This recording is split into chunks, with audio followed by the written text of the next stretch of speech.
Hello, I'm Isaac Hayes III, founder and CEO of Fanbase, and I'm here with a very important message. We are at a turning point in the Black community where we must have equity in the apps we use that scale to billions of dollars. But this time, we own the infrastructure, we own the culture, and we shape the future. And Fanbase is the future. Fanbase combines the free functionality of Instagram, TikTok, and YouTube into an all-in-one platform built for the evolution of social media and monetization. With over 1.4 million users, that's real proof that we are shifting the conversation of tech ownership and equity for creators. So right now, I want you to go to startengine.com/fanbase and invest today. The minimum to invest is $399. That gets you 60 shares of stock in Fanbase at $665 a share. This marks a turning point in Black ownership of social media. If we don't take this opportunity to own social media right now, we will always be customers to our own creations. And that can't go on.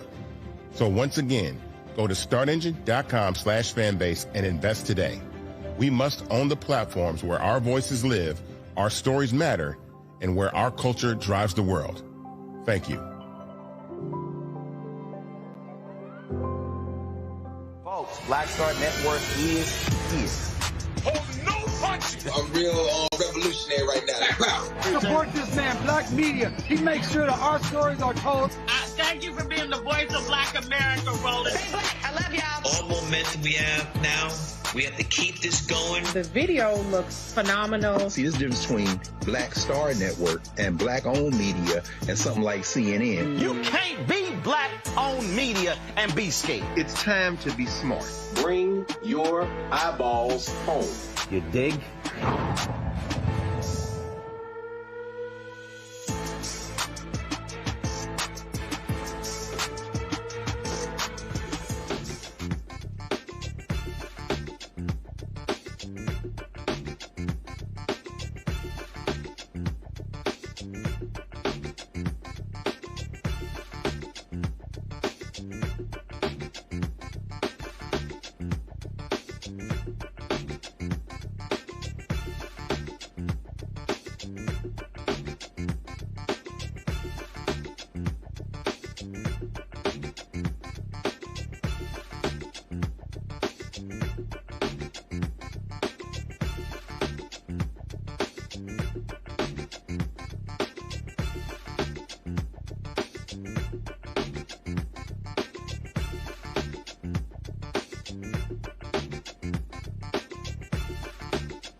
Today is Thursday, November 20th, 2025, coming up on Roland Martin Unfiltered, streaming live on the Black Star Network. The Labor Department just released the delayed September jobs report, which shows black women's unemployment skyrocketing to the highest since 2021.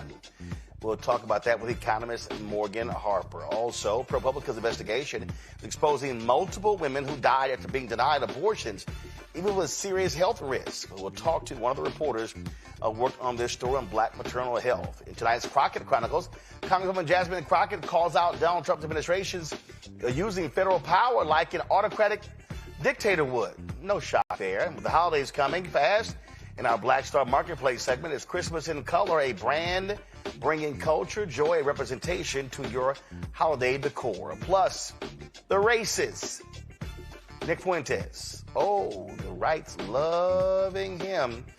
Are we shocked? We'll talk about that. Plus, why did a black member of Congress from North Carolina vote for a bill repealing D.C.'s effort to keep disruptive, thuggish cops off the police force? Yeah, I got something to say about that. It's time to bring the funk on Roland Martin Unfiltered on the Black Star Network. Let's go. He's got it. Whatever the miss, he's on it. Whatever it is, he's got the scoop, the fact, the find. And when it breaks, he's right on time and it's rolling. Best believe he's knowing. Putting it down from sports to news to politics. With entertainment just for kicks, he's rolling.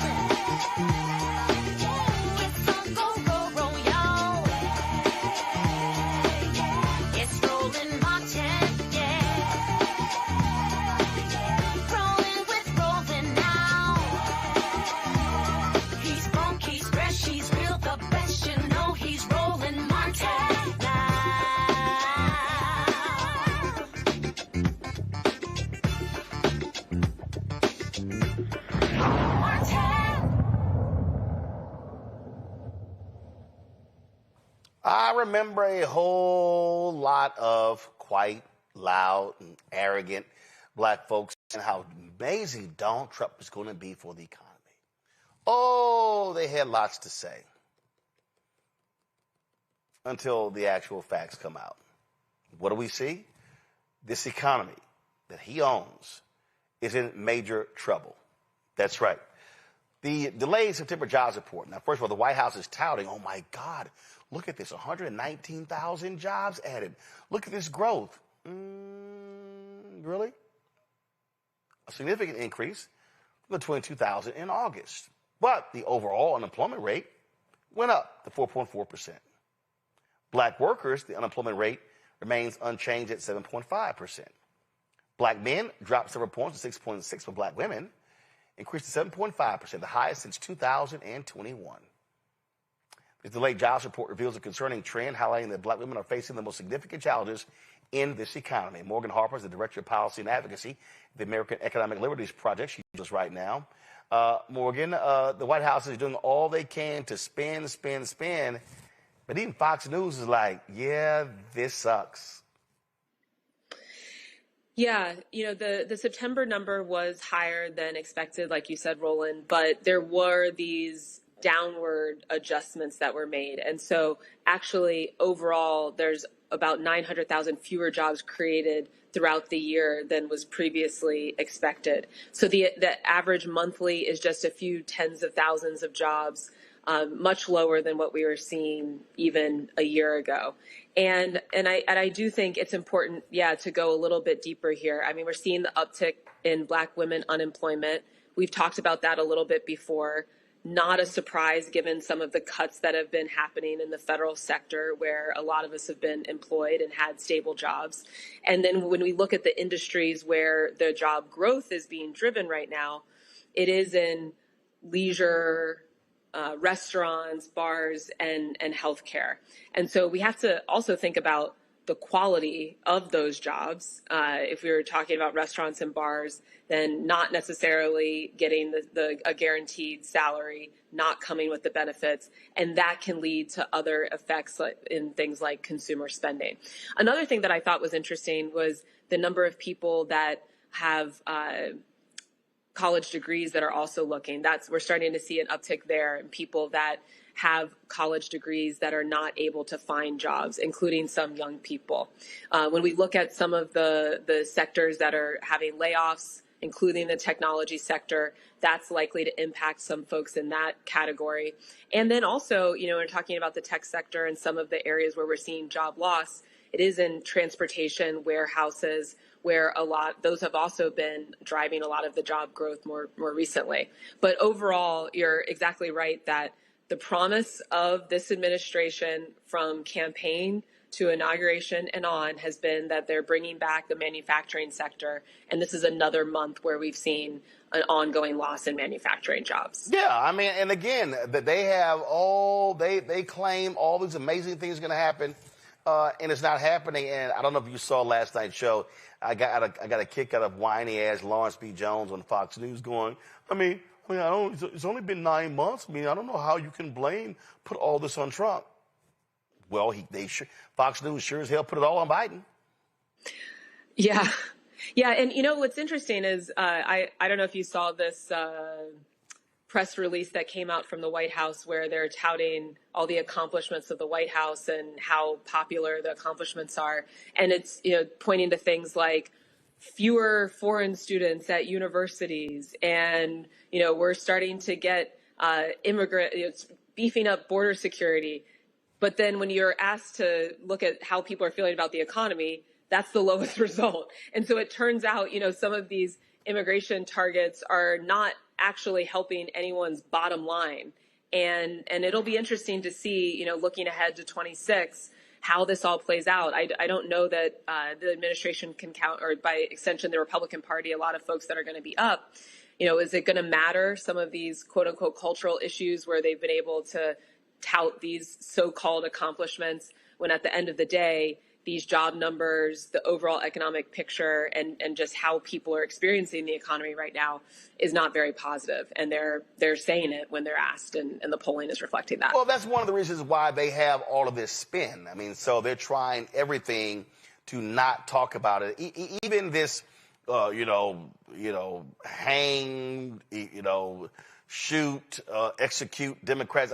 Look, Donald Trump is trying to throw everything out here to keep people not focused on his pathetic job when it comes to the economy.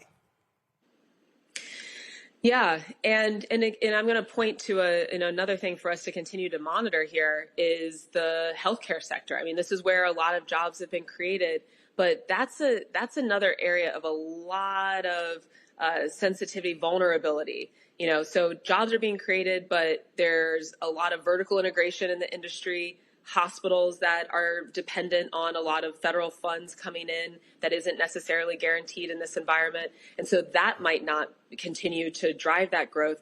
And we're seeing, the premiums are continuing to go up. Employers can't manage these costs. And that might also lead to a need to shed workforce or shed benefits, leading to other ripple effects in the economy for people if they have to go to the exchanges, should the exchanges continue to exist, if they're not getting employer-provided health care. So there's a lot of complexity here. I do think we're going to have to continue to look at health care. That's both immediate, just monitoring what's happening, but then also a discussion about what comes next. Because even in a world where the subsidies continue for the Affordable Care Act, these premiums are becoming unsustainable, like I was saying, for a lot of employers. There's a lot of concentration of power where large companies that are on Wall Street are not necessarily focused on delivery of care or controlling costs, quite the opposite.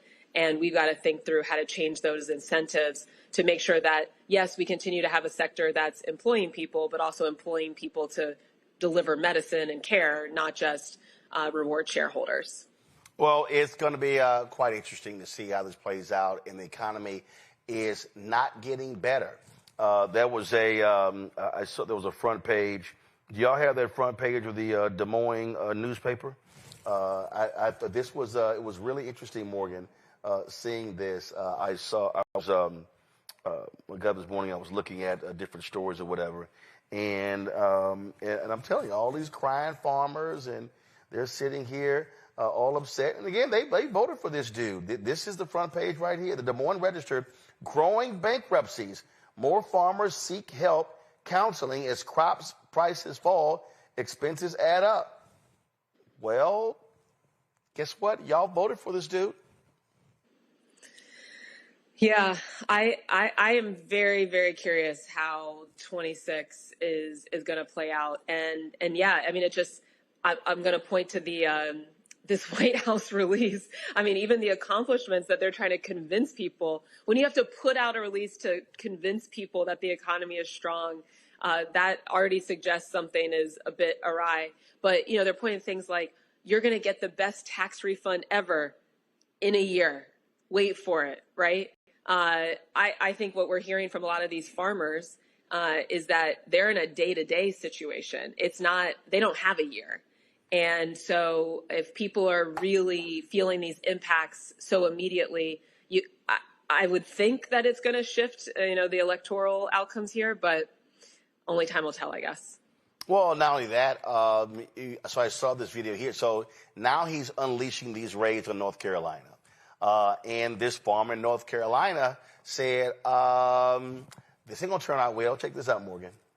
I own a farm in North Carolina, and I can tell you for a fact that these raids will not make our state more safe, but they will make it more expensive, and it will be a stain on all of us. In May, when we start harvesting strawberries after the toll of deportation raids and the psychological trauma inflicted on the Latino communities continue to fester, farms like us aren't going to have our usual labor. We've already been told there's going to be a shortage. I spoke with one farmer who's posted locally for jobs harvesting produce for 10 years, and he's never had a local person apply. He doesn't even know what he's going to do next year. The people being rounded up are hardworking individuals, not criminals, and the blunt force tactics are only meant to make people afraid. They're not targeted. They're biased against people who don't look like me. Many of the people affected are working on our farms, building our houses, constructing our roads. They're the hardest working people I know. They're humble and kind with actual family values. I believe a day of reckoning will come, but unfortunately not just for the people perpetuating this awful tragedy, but for us as a country for letting it happen. Have the day you voted for. See, the thing right here, not only that, construction jobs, these farm jobs. And so all these folks, again, they love them some Trump. They can't stand immigrants. They don't want, they trash and undocumented workers. Okay, you're now about to experience the thing you said you wanted. Well, yeah, and if you're looking at like Ohio, for example, where I am, you have a state government that has completely disinvested in education of young people. And so they're not exactly building up some kind of like next generation workforce that is prepared to take on leadership in any of these sectors or be able to be employed in them. And then you're eliminating what has been filling these jobs. And look, I mean, I think we all agree we want Americans to be successful. We want Americans to be able to get good paying jobs, but y'all can't have it both ways. It's like you're cutting what is the current labor force and you are not investing in people who actually live here, which you claim to be caring about. And that is just not going to add up. And so, it's a pretty depressing situation. I mean, there's no way to sugarcoat this. But I do think it's important for us, and I think I say it almost every time I come on, to just continue to try to get the facts out about what is happening on the ground. I mean, we had there's a small town here northeast of Columbus where, the only restaurant in the town, more or less, was shut down, this taco shop, because of the raids. And that was the restaurant. That was employing people. That was where people were going for, when they're trying to just like hang out for a little bit. They were also sponsoring sports teams and different community activities. And so at every level, this is all backwards. And I do hope that people will kind of make these connections quickly as we look ahead to next year. All right, Morgan, Harper, always a pleasure. We appreciate it. Thanks a lot. Good to see you. Going to a quick break. We'll come back with my panel right here, Roland Martin Unfiltered on the Black Star Network. They said the quiet part out loud. Black votes are a threat, so they erased them. After the Supreme Court gutted the Voting Rights Act in 2013, Republican legislatures moved fast. New voter ID laws, polling place shutdowns, purges of black voters from the rolls. Trump's Justice Department didn't stop it, they joined in. In 2018, his DOJ backed Ohio's voter purge system, a scheme that disproportionately erased black voters. Their goal, erase black votes and political power. Yeah, that happened. These are the kinds of stories that we cover every day on Roland Martin Unfiltered. Subscribe on YouTube and download the Black Star Network app. Support fact-based independent journalism that centers African Americans and the issues that matter to our community.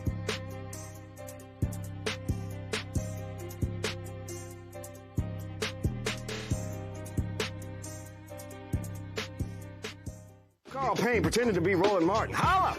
You ain't got to wear black and gold every damn place, okay? Ooh, I'm an alpha, yay. All right, you're 58 years old. It's over. You are now watching Roland Martin Unfiltered. Uncut, unplugged, and undamn believable.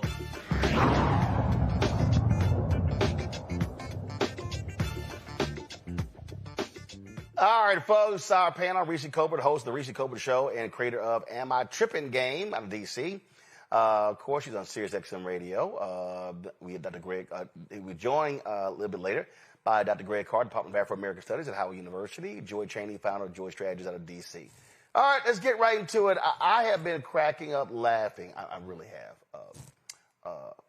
about the jobs report. And every time it comes out, because it was always hilarious to me, Reese, for 4 years, how Fox News was just apoplectic. And they just could not understand how great the economy was every single month of Biden-Harris. It was like every single month. They was like, oh, damn, another good jobs report. And it was just driving them crazy. Yeah. And now it's killing them, and they're trying to find some glimmer of hope when it comes to Donald Trump. Listen to this. I thought this was pretty funny. The unemployment rate going up to what is a cycle high of 4.44%, if you look at the full number. And it's not good news, because if you look at, these are people entering the workforce, yeah, not so much. The way that the Bureau of Labor Statistics calculates this, they interpret the numbers as follows. They use a Census Bureau population estimate to inflate the survey sample size to the U.S. population size. So the number that they're using, the census number they're using for population growth, is based on a comprehensive population update that was done at the end of last year. Chris Lowe, the economist, adjusted for known border crossings and deportations now under President Trump.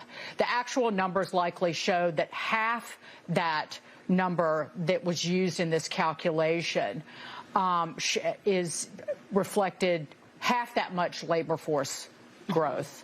So cut that labor force growth number in half. That is near zero employment growth in the household survey used to calculate the unemployment rate. So the unemployment rate an unemployment rate that is still 4.44%.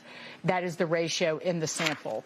So it's like, if you adjust the calculation, it's not because of good news. And we all saw what happened to It's not good news, Reese. I'm shocked that Fox News is admitting that the Trump administration is cleaning the books. This is a big reason why Donald Trump fired the statistician that is not typically a partisan position, so that he can get numbers in there that are more favorable to the story that he wants to tell. But it's important to note that these numbers are from September. We are days away from December, so we're not getting October numbers anytime soon. And I can only imagine what kind of carnage was done to the labor force because of the government shutdown, because of people having to pull back on spending and a number of things. There have been reports that seasonal hiring related to retail are much lower than they had been in prior years, even though there have been some strong numbers out from Walmart, and NVIDIA had a good earnings report. But there are a lot of warning signs in this economy. And the reality is this: all Donald Trump's funky ass had to do when he got in office was do nothing. The Biden-Harris economy was still chugging along. Yeah, it slowed down a little bit, but there was still job growth. All of the job losses that we're seeing, all of this massive disruption to the economy is because of Donald Trump's policies. It is because of his erratic tariff policies. It's because businesses had no idea what to expect from one day to the next, and so they stopped hiring, which is reflected in the stagnant job hiring numbers. People stay put in their jobs, even if their jobs suck and they don't want to do that. People are having a hard time who are long-term unemployed, and prices are up. Inflation is up. So all of these errors that we're finding in the economy are unforced errors, and they are deliberate policy from this administration. And so Donald Trump can say whatever the hell he wants to say about this new word, affordability, or groceries is a new word, or whatever the word he's discovering because he's an out-of-touch billionaire. But you can't gaslight the American people on what they feel. And that's why even though Dems and all their flaws and their poor perception from the general public are kicking Republicans' ass on the generic ballot in 2026. But see, Joy, here's the thing that I think that people have to understand. It's very simple. Those who are in charge will get the blame or the credit. Simple as that. That's you're going to get blame or credit. Democrats, and what's interesting is that the White House is trying to do the exact same thing the Biden White House did, telling people it's not as bad as they think it is. People are like, no, it is. And this is the thing that I have long said, and I said this when Biden and Harris were there, that all of these people who are out here, they were expecting this snapback economy. They were like, it was as if COVID never existed. So they were complaining about inflation. They were complaining about prices. They were blaming, well, what can you do about it? Knowing full well the president actually can't. Well, there were moves made by Biden that actually were smart when it came to gas, strategic oil reserve, all those different things. But got no credit for it. But here you have Mr. Oh, I can save the world. On day one, everything is going to change. Everything will be fixed. Day one. And these idiots actually believed him. They said, oh, day one, he's going to end the Ukraine-Russian war. Day one, he's going to end Israel and Hamas fighting in Gaza. Oh, day one, he's going to lower everything. And so they fell for it. Now, all of a sudden, they realize, damn, these tariffs are kicking our ass. So all of these people, and that's why I'm just sitting back, I got thoughts and prayers. All of these farmers who are complaining, don't look at us. Y'all voted for his ass. These folks in North Carolina, they are about to learn what's going to happen when all these places are getting raided. It was a country club that went off because ICE came onto their property trying to snatch folks and hadn't talked to anybody. And so all this stuff is going on. Then you got people like that fool out of Ohio, Jim Jordan, who posted this here. Doesn't it seem like Democrats would rather see President Trump fail than America succeed? I swear, Joy, for 4 years, that's all I heard Republicans want. They wanted the economy to crater. They kept predicting a recession for 4 years, every single week for 4 years, and it never happened. That's right. And we actually know that when Mitch McConnell was leader of the Senate and Donald Trump was coming in, he not only was betting on President Obama failing, he was waiting for it and trying to orchestrate it because they thought that was in their political interest. So, of course, Jim Jordan is echoing, he's telling on himself. No, I'm sorry. So you meant, okay, no, that was when Obama was elected president in 2009. Yeah, that's what I mean. Yeah, not Trump. Not Trump. I'm saying Obama. When he was elected, the Republicans were very open. So Jim, what he's doing is reflecting what is the Republican strategy. When Democrats are in office, we always are pulling for the American people. In this case, Reese is right. If Donald Trump failed, we probably would succeed. We had a stronger economy when he came in office than we have today. And I think we talk about the results of this economic downturn, but we don't talk about why. Roland does, which is great, but we got to dig deeper into it. It is because of the tariffs. It is because of the instability he has created in the market. It is because of his attack on things that are actually good for bottom lines that including everyone in the economy. It is his immigration raids, which has created destabilization in the housing market, in other markets around the country, in the farming market, etc. It is his deals with other countries, going back to the tariffs, that have actually hurt American farmers. All of those things are hurting American people at a time, to be clear, where costs are going up. In due part to tariffs, in due part to destabilization in the in the healthcare market, right? Jobs are being lost. So fewer jobs at a time where there's higher costs. This is Donald Trump. And instability. Instability is not good for business. It means that they can't plan for the future. And Reese is right. We're talking about hearing what happened in September. There's a lag. The government shutdown is going to have a significant impact on the economy in October and November. So we can anticipate that there will be economic downturn during those months. But it won't simply be because of the shutdown. Well, I love this, Reese. Well, Trump has lowered, Thanksgiving dinner by about 30 cents. I mean, they are trying everything in the world. So, I mean, here's my whole deal. Hey, suck it up. Y'all said this man was brilliant on the economy. Oh, he was polling way higher than Vice President Kamala Harris on the economy. Okay, let's see your magic. Nah, it was a con. The con man conned the fools again. He didn't con black women. He didn't con black men. He conned everybody else.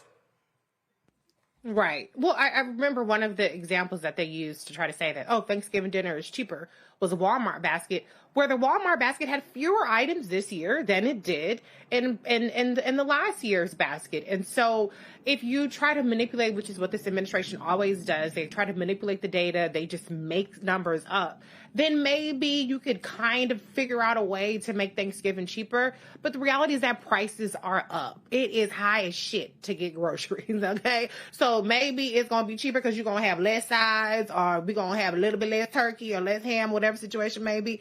People making substitutes might make it cheaper, but you cannot convince people what people spend. People know what their budgets are. People know how much money they have left over after they go to the grocery store, after they go to McDonald's, or what's the little in between Olive Garden where the rich folks and the poor folks can all have a little nice meal out.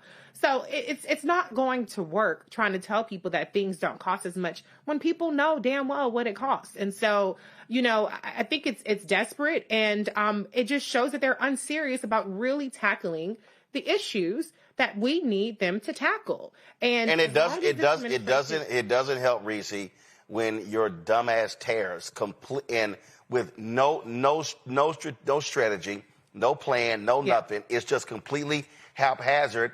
That has played a crucial role also in all of this uncertainty. And he's just kind of like, well, let's see.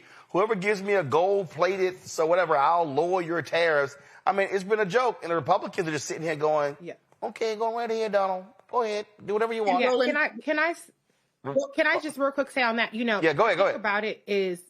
The thing about it is with tariffs is that they have tariffed every single country practically in this world. So when you're talking about raw goods that we import, when you talk about even things such as aluminum, every part of the products that we pay for in grocery stores have some sort of imported piece in it. And the price of all those things has gone up. And so what we've seen people like Procter & Gamble and other companies say, sure, we may not raise the price, but we will change the formulations on things, or we'll change how much quantity you get within the same packaging, or we'll change the packaging that you're getting for the same price. And so, yes, they have, through these tariffs, not only raised the price of every component of the supply chain, but they've also weakened the economies of scales that we get, because we don't have as wide a market for our businesses to sell to. And so whereas they would normally be able to save because they are producing much more that they get to export, a lot of these export markets have been closed off. So every single step of the economic chain, every step of the supply chain, whether we're importing or exporting, has been adversely impacted by this administration. And as Joy said, that instability is a big reason why we're seeing even more chaos. Because if you know that, well, today the tariff is 50%, but maybe somebody would scratch Donald Trump's back, throw him a cheeseburger, and it'll be 35% next week, then people are going to wait it out. They're going to wait out what they do in terms of capital expenditures. They're going to wait out what they do in terms of inventory. They're going to wait out what they do in terms of hiring and firing. And so that stagnation is really showing up in all of the numbers that we're seeing, and it's costing Americans a lot more at the grocery store. And plus, we know all he's doing is lying his ass off, Joy. Saudi Arabia, they're going to invest $1 trillion to the American economy. The entire gross domestic product of Saudi Arabia is $1.1 trillion. Exactly. Dude, stop it. I mean, so he's lied about the Japanese. He's lied about, he just lies. And, massive investment. Yeah, we cut a deal where they're going to give us billions and I get to decide how it's going to be spent in the United States.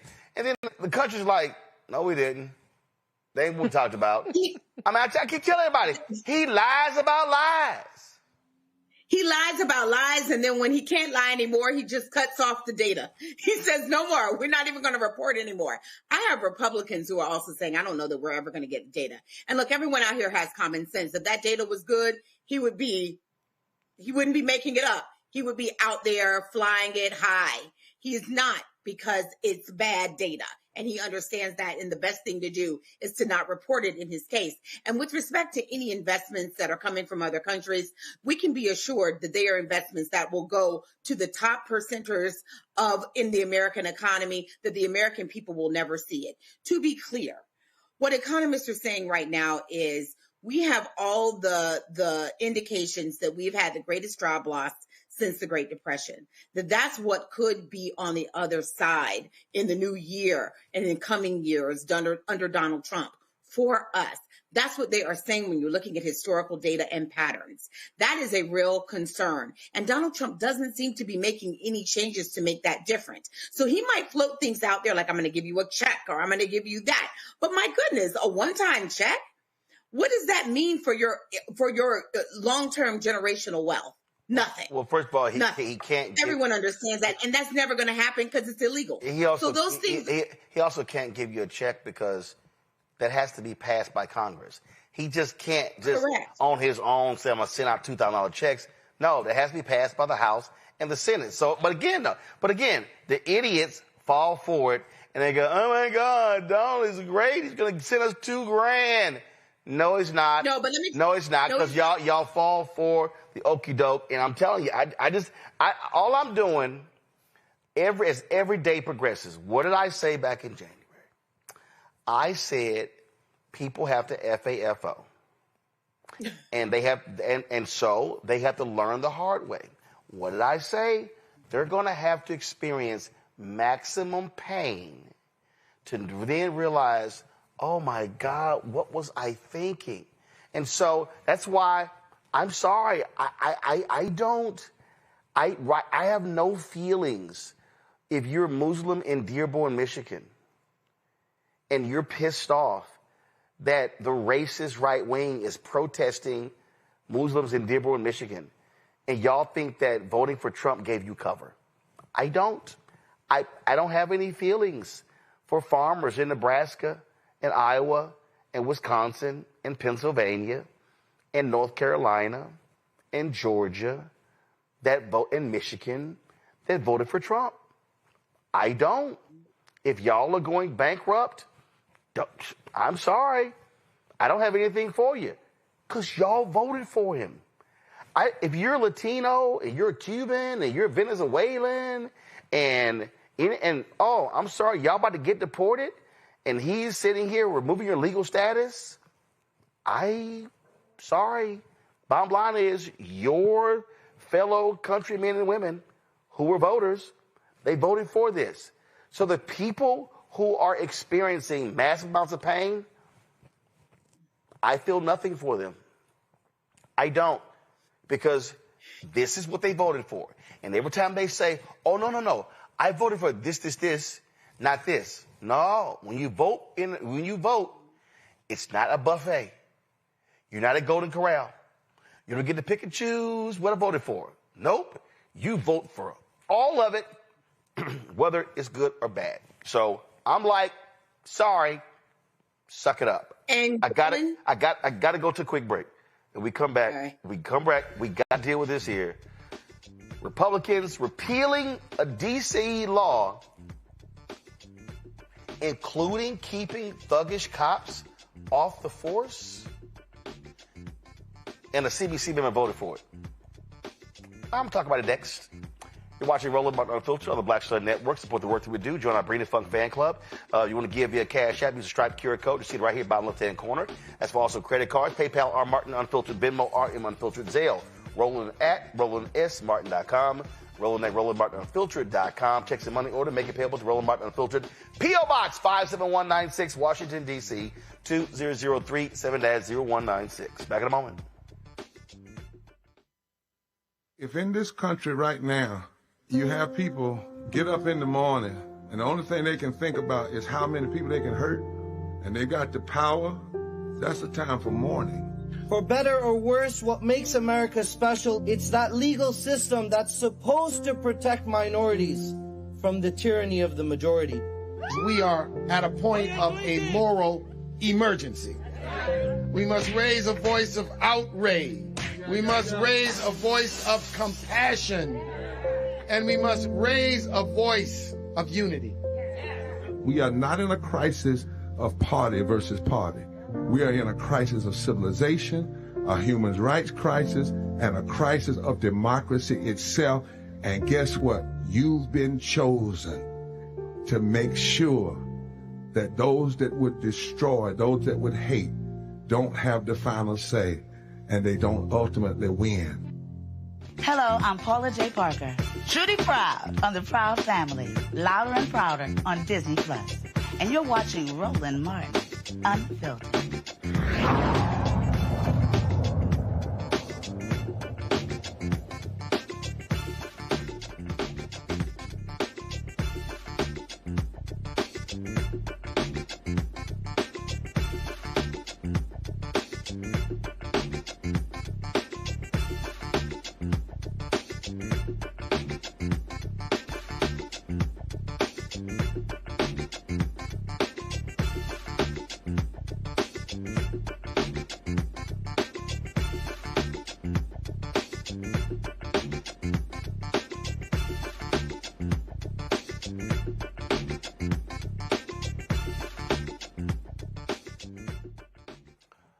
House Republicans pushed through 2 bills on Wednesday aimed squarely at rolling back D.C.'s recent justice and policing reforms.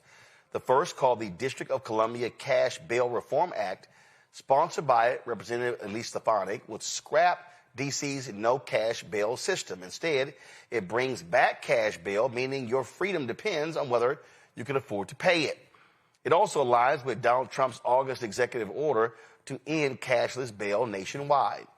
The second bill, the Clean D.C. Act, sponsored by Congressman Andrew Clyde, aims at the city's police reforms. Things like limits on chokeholds, stricter body cam rules, and new accountability standards. Republicans say those changes helped fuel last year's spike in crime. No proof, of course, to back it up. 20 Democrats voted for the Clean D.C. Act. They are Henry Cuellar out of Texas, Don Davis out of North Carolina, Laura Gillen out of New York, Jared Golden out of Maine, Maggie Goodlander out of New Hampshire, Josh Gottheimer out of New Jersey, Adam Gray out of California, Marcy Kaptur out of Ohio, Susie Lee out of Nevada, Dave Min out of California, Jimmy Panetta out of California, Chris Pappas out of New Hampshire, Marie Glucia de Camp Perez out of Washington State, Josh Riley out of New York, Patrick Ryan out of New York, Kim Schreier out of Washington, Eric Sorensen out of Illinois, Thomas Asiozi out of New York, Eugene Vindman out of Virginia, George Whitesides out of California. So 20 Democrats, 1 CBC member. Now, Congressman Don Davis comes from a +2 red district. They've gerrymandered his seat to gerrymander him out. So here's my question to Congressman Don Davis. I need you to explain to the people. You're not from D.C. So let me be real clear. Don Davis represents North Carolina. There are no constituents of Don Davis or any of these Democrats in Washington, D.C. But I'm going to need them to explain to me, why in the hell would you vote for a bill that's there to protect citizens? Explain to me the logic behind this. We reached out to his office, no response. I text him, no response. But this is the kind of crap and Republicans do because Congress has oversight over D.C., with Republicans in charge, they can do whatever they want. And these 20 Democrats should be challenged on that. These 20 Democrats should be challenged on, y'all like chokeholds? Are y'all saying that you don't want body cams? Are you saying that you don't like accountability? But it's amazing. No answer. Or I'm going to keep texting him, and I'm going to call him. Because that's shameful and despicable. And these 20 Democrats and Republicans should be called out because they clearly don't give a damn about the residents. Reese? Yeah, I mean, it's no surprise that a bunch of white Democrats don't give a damn about police brutality.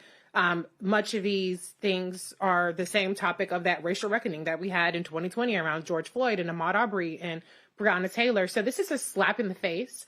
It's a slap in the face to the blood that was spilled and to the protest movement that really got some tangible gains. But it's also a slap in the face to the autonomy and self-governance of residents of D.C., most of whom are Black. And so it's just arrogance and it's stupid. It's stupid and it's cowardice because Democrats these Democrats, there were obviously hundreds of Democrats that didn't vote this way, but you have a segment of Democrats that are too afraid to ever appear to be anything other than bowing down and capitulating to the police force. And so, yeah, Don Davis, that's disgraceful. At a minimum, stay out of DC's business. Hello. So yeah, I don't understand what that is. He's new to Congress, getting there in 2023. So I don't have the ability to say he's a hypocrite for any kind of George Floyd justice and policing activity, but it's definitely disgraceful, and I'm glad you're calling it out, Roland. Well, it deserves to be called out because, again, the whole point here is how do you have police accountability? And what these 20 Democrats and Republicans are saying is, oh, yeah, we don't want any accountability of police in D.C. That's what they're saying, Joy, pure and simple. That is what they're saying. What they're also saying is that their constituencies want to see law and order, and they can't do anything about it on their local streets because, of course, a member of Congress doesn't control local policing policy. So they're going to do it by proxy, beating up on the people of Washington, D.C., interfering with their ability to engage in home rule. I have a friend on that list. I was surprised to see him, so apologies for being taken aback. I will be reaching out to that friend to say, WTF, please explain your vote. And of course, I'm a former staffer. I don't, I'm not going to, say that there can't be some reason why they would have voted for them. But my guess is that they think that if they can capitulate, they don't really support this bill, but they feel like if they can be on the record that somehow that's going to endear them to their constituents. Guys, it'll never work. First of all, it's an easy answer. It's an easy answer. If you get criticized, say, I don't represent Washington, D.C. Exactly. That's all you got to say. The answer is, if you pull this up again, y'all, look at the people who voted for it. I'm going to read, where are they from? Texas, North Carolina, New York State, California, Maine, New Hampshire, New Jersey, California, Ohio, Nevada, California, New Hampshire, Washington State, New York State, Washington State, Illinois, New York State, Vindman, out of Virginia, California. The answer is real simple. Those are not my constituents. I don't represent them. And the bottom line is, so go to my iPad. This is from WJLA. The law that was passed, y'all, it now goes to the Senate. It bans the law that was passed by D.C., banned the use of chokeholds, amended access requirements for body-worn camera footage, added additional guidelines to the use of force review board, prohibited officers from reviewing body-worn camera recordings to assist in initial report writing, and prohibits negotiating discipline in its collective bargaining rules. These 20 Democrats, including Joy's friend and CDC member Don Davis, they voted to repeal that law. So what they're saying is they don't like any of these things for Washington, D.C. That's right. And I mean, and can I add too that like, hold on. Joy finished, then Reese, go. Oh, okay. Yeah, I mean, the other thing I think that's important to note is it's not authentic. My guess is that none of these Democrats necessarily support this bill because, one, they don't know anything about DC. It really doesn't have anything to do with them. And so what their constituents have been signaled is that these are weak Democrats. They are 2 weak. What won 2 weeks ago or 3 weeks ago now is authentic Democrats. They were all different, but they were all authentically themselves, and they stood up for what they believed in.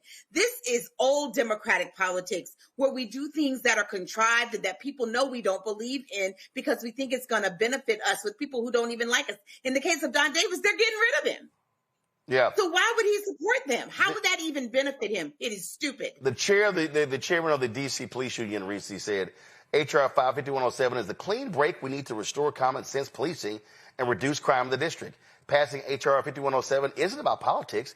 It's about giving our officers the tools, protections, and respect they need to protect the public. Our city cannot afford another day of this failed experiment. He earlier said that, that's why experienced officers were retiring. No, they were retiring because they can't stand more accountability, Reese. Right. That's what it is.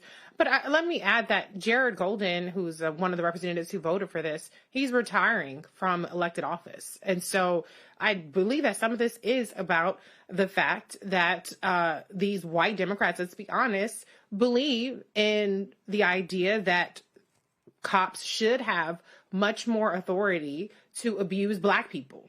That's what it boils down to. Jared Golden is in Maine. Okay. The other one, Gustin Camp or Marie, whatever, she always sticking her nose in somebody who ain't Black business all the way over there in Washington. A lot of these Democrats do actually agree with the language of this and agree with giving cops the authority to do whatever the hell they want to do, knowing that the victims of police brutality, knowing that the victims of police corruption are not very likely to be people that look like them and their constituents. Absolutely. All right, folks. Let's go to Florida. South Florida Congresswoman Sheila Sherfullis McCormick is speaking out after she was indicted for stealing $5 million in federal disaster relief funds and laundering the money to finance her 2021 congressional campaign. The Justice Department alleges Sherfullis McCormick and her brother funneled an overpayment from a FEMA COVID-19 vaccination contract through multiple accounts to hide its source. A significant portion was then funneled into her campaign through straw donor schemes. Sherfullis McCormick called the charges baseless. Everyday people who... Well, it's an unjust indictment, and it seems like these intimidation tactics have been pervasive. We spent all week seeing different members getting censured, all in hopes of intimidating and kind of distracting from the Epstein files.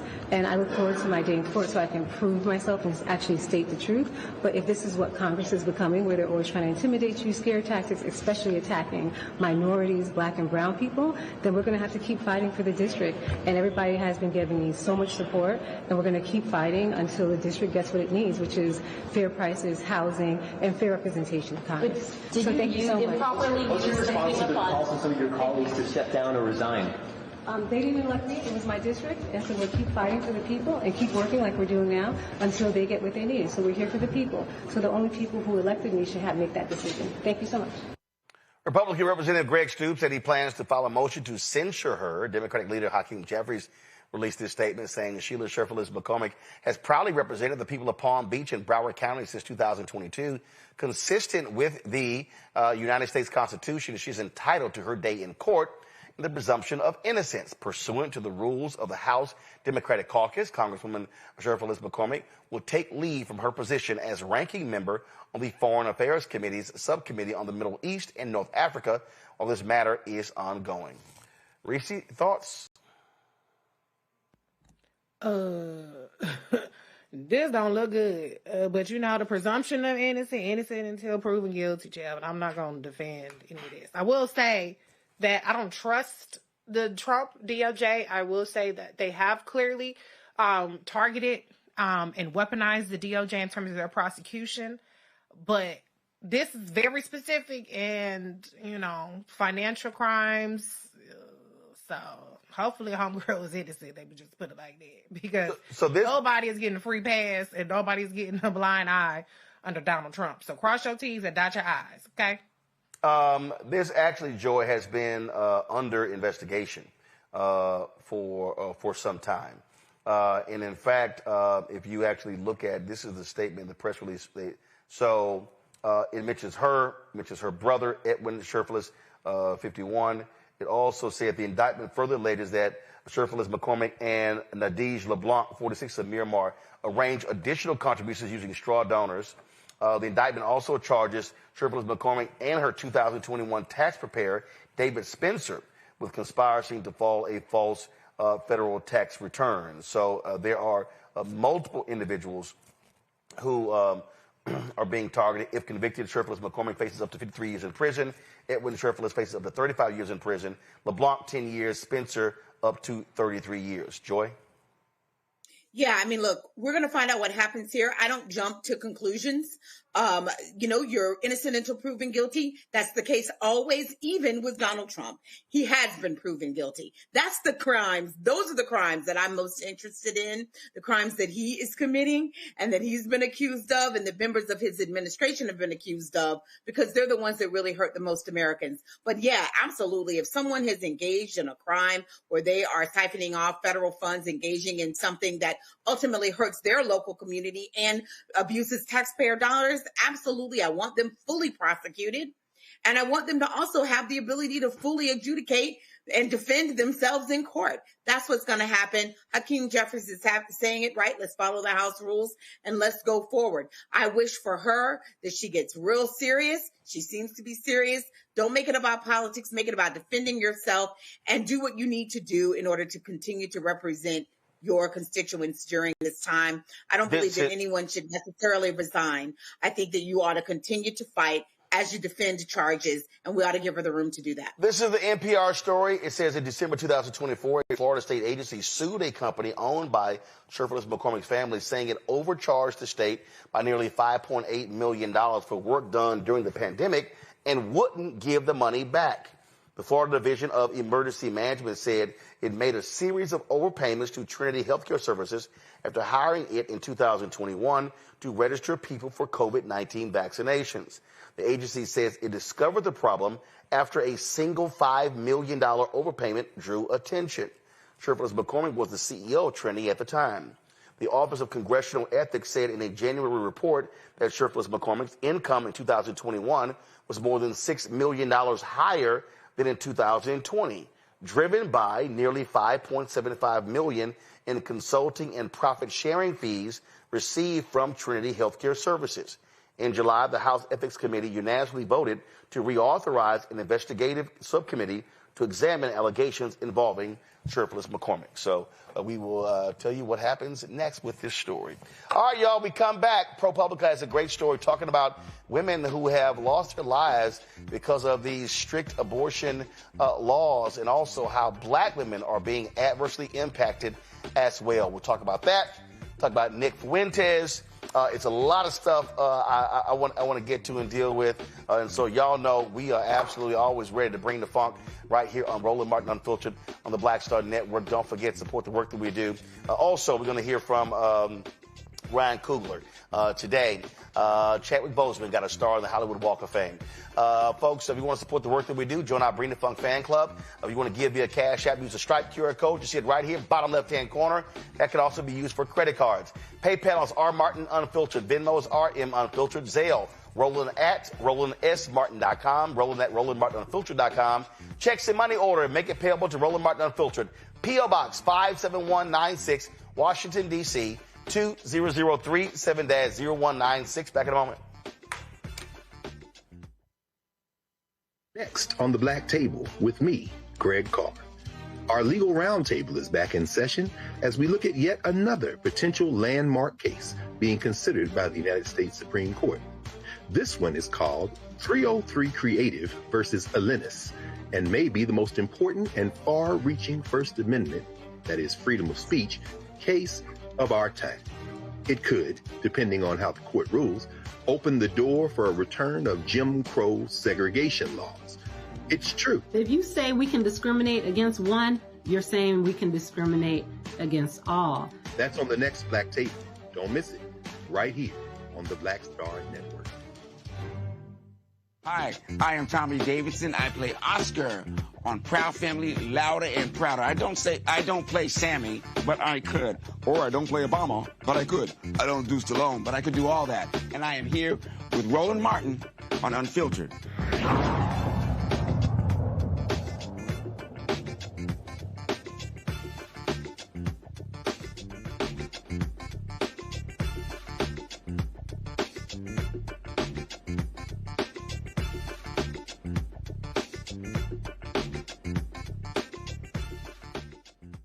This week we had two stories about black women who were pregnant and turned away at a hospital after being mistreated by hospital staff. Good news, both mothers and their babies are alive and healthy so far. However, that is not the case. ProPublica has published an article detailing the disparities in black maternal health, highlighting stories of black mothers who did not survive. One tragic example, 37-year-old Tierra Walker from Texas, who died 20 weeks pregnant after doctors refused to provide her with an abortion despite severe health risk. ProPublica reporter Kavita Sumrana joins us now to discuss this investigation. Glad to have you on the show, Kavita. What did y'all find out? Thank you for having me. Well, I think the most important thing to know about this particular story is looking into that the fact that abortion bans in the United States don't have real health exceptions for the kinds of risks that women routinely face in pregnancy. And this case really shows that. Tierra Walker, who lived in San Antonio, she was 37, a dental assistant with a 14-year-old son, spent much of her pregnancy in the hospital. She had skyrocketing blood pressure, diabetes, then she developed a seizure disorder and blood clots, and she entered her pregnancy sick, and she got sicker as it went on, as doctors expected. But despite that, and despite asking if an abortion would protect her health, she was never offered that option, her family says, who spent much of the time in the hospital with her, and her records show as well, which we reviewed in depth with more than a dozen maternal health experts across the country. And when you look at how much time she spent in the hospital and see that at least 90 doctors were involved in her care, I really think it points out to how these laws have changed women's health care in Texas and other parts of the country. And because we know that there's a maternal mortality crisis, a maternal death crisis in the United States already before this, and that has fallen hardest on the Black community because of longstanding issues in both, healthcare systems and socioeconomic factors and racial discrimination in the healthcare system, that these laws just worsen that.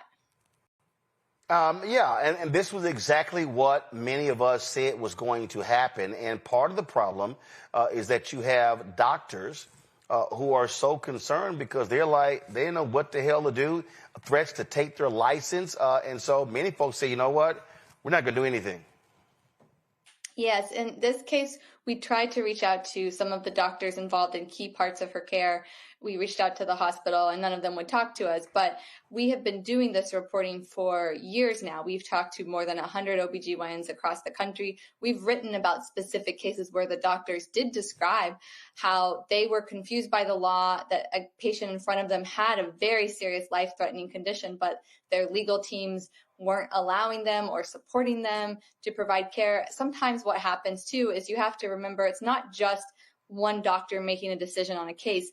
These doctors have to work with a whole staff, and especially when a procedure is complicated. So there's a lawsuit going on right now in Texas of a woman who it was written in her records that she needed a life-saving abortion because she had in-state renal disease, but they couldn't find an anesthesiologist who would participate in the care. So the doctors were ready to, but one doctor who was key wouldn't, or sometimes you hear it's nurses, they can't find a nurse who will help.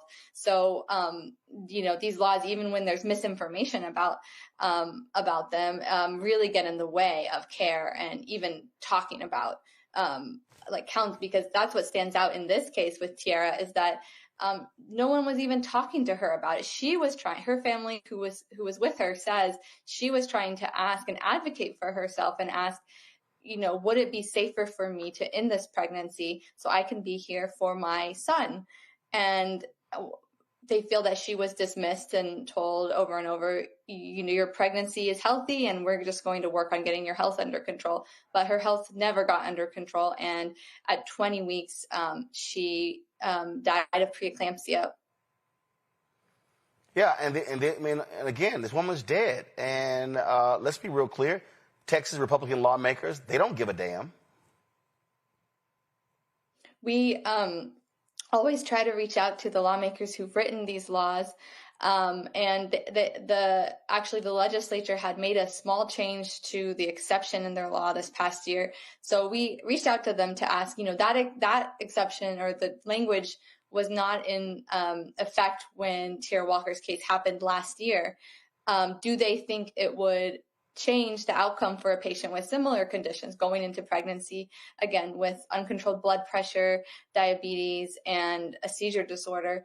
Is that what they intended with this law? Because doctors who've spoken to us, they're not sure if their hospitals will support them.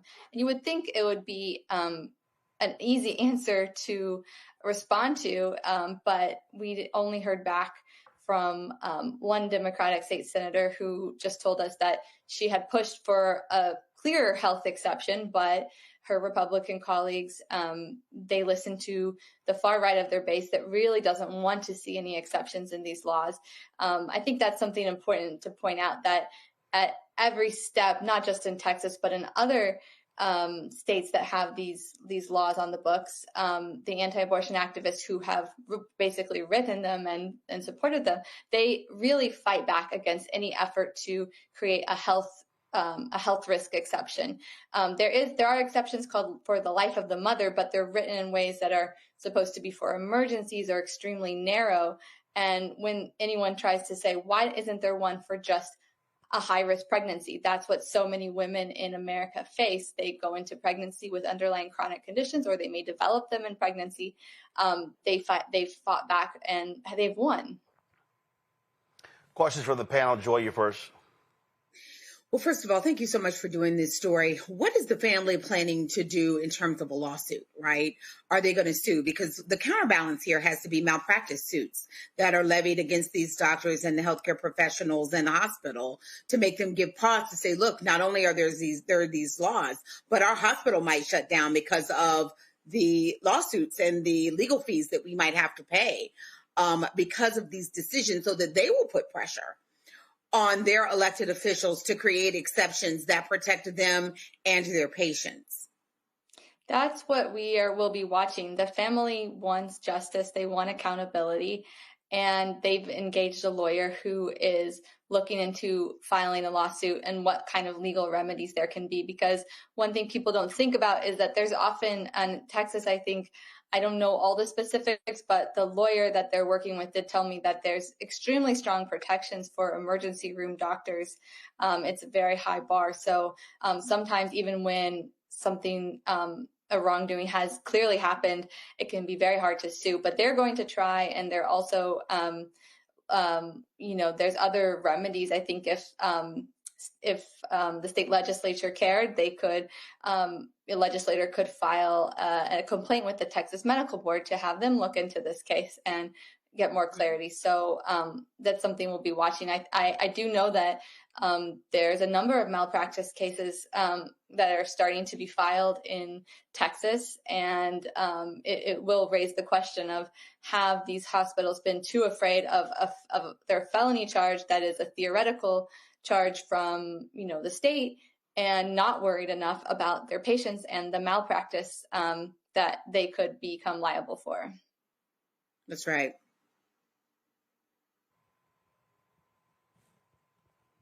Reese? Thank you for being here. I'm curious, how public is data around issues of maternal or infant mortality in these states that have abortion ban? Is there a way, do you find that it's more prominent in particular hospitals, or is it particular providers?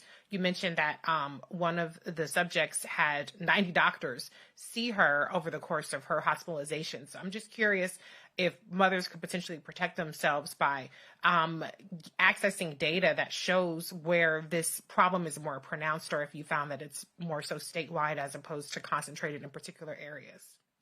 I'm glad you asked that question, because that's one of the reasons we started doing this work at ProPublica, and you can read a lot more of it at our website, ProPublica.org, because we learned that, yes, while states do have maternal mortality review committees, they're years behind often in their reports, and they often don't report in a kind of granular detail that could be helpful for people in making decisions about their care, like you say. And they're not looking specifically into the impact of these very laws that their state legislatures passed, which are some of the biggest changes to maternal health policy in 50 years. They're not looking into that. In fact, in Texas, they specifically by statute are barred from reviewing any case that involves an abortion procedure. And that can even be for a miscarriage that just used a procedure that they associate with abortion. They're just not going to even look at that case, which is really leaves out an important part of the picture. So that's why we have started to do this kind of painstaking work where we try to go and get the death records, autopsy records. In some states like Texas, that's going county by county to request records, and it's only a sliver of them. It's not the full data.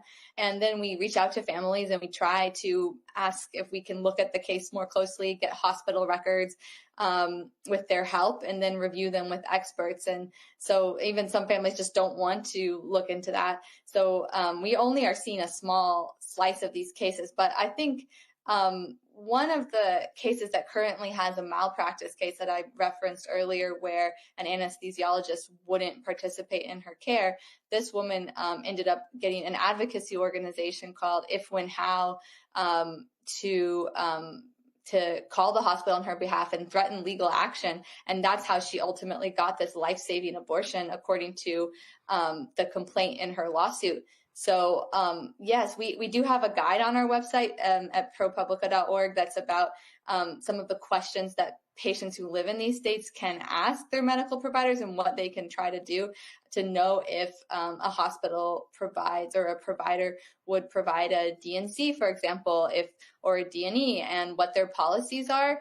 But it puts so much on the patient to have to try to coordinate their own care that is a really unfair outcome of this law. And I think the most chilling thing I've heard from some doctors when I've tried to ask them, what advice would you give a patient if they're pregnant and they're not sure if the hospital will provide them care if they end up having complications in pregnancy, and what can they do? What can they say?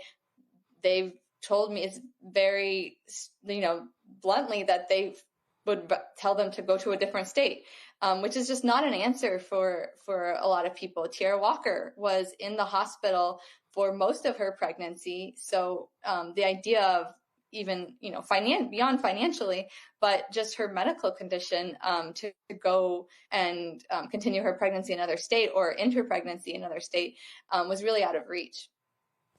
All right, then. Folks, this is the story right here. Ticking time bomb. A pregnant mother kept getting sicker. She died after she couldn't get an abortion in Texas. Kavita, Serena, Lizzie Presser, the reporters on that. And so we appreciate it. Thank you so very much. Great story, and thanks for the coverage. Thank you so much for having me. And like I said, we have a lot of resources and more reporting on this important topic and data at ProPublica. All right. We appreciate it. Thanks a lot. All right, folks, going to a break. We come back. Crockett Chronicles, right here on Roland Martin Unfiltered on the Black Star Network. This week on A Balanced Life with Dr. Jackie, are you looking for clarity on your believer's journey? Are you finding it difficult to really find your lane and stay in your place? Do you think that you have what it takes to build a sense of community even in these difficult times, knowing that God has got your back? Well, this week on A Balanced Life with Dr. Jackie, we're talking about just those things. I have the courage to walk through this tough season because they're going to come. You need the friends that have a belief system like yours. A believer's journey this week on A Balanced Life with Dr. Jackie on Black Star Network.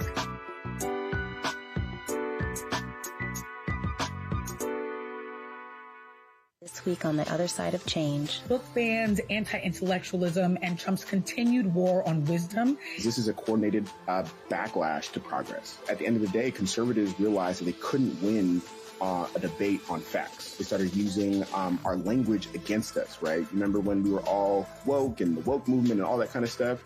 Now everything is anti-woke, right? When we were talking about including diversity, equity, inclusion, and higher education, now it's anti-DEI. All this are efforts to suppress the truth because truth empowers people. You're watching The Other Side of Change only on the Black Star Network.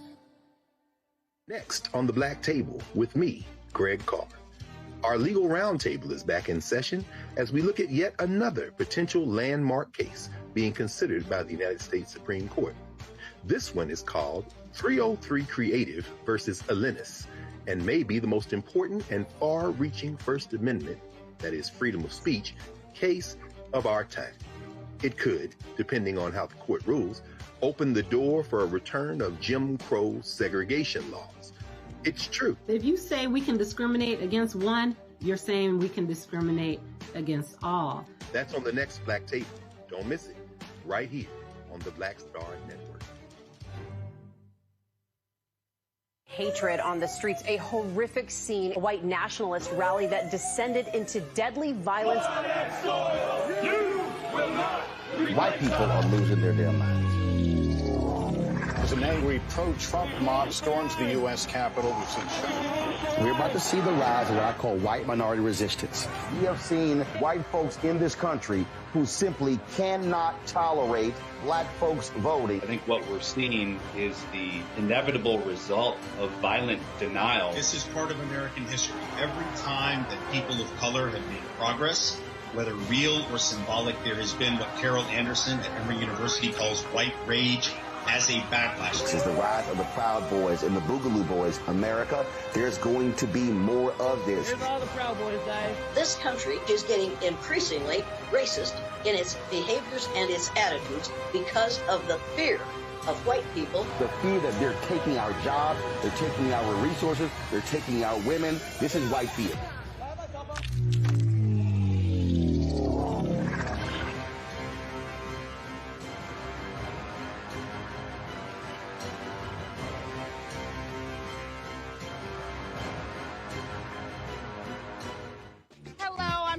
Mitchell, a news anchor at Fox 5 DC. Hey, what's up? It's Sammy Roman, and you are watching Roland Martin Unfiltered.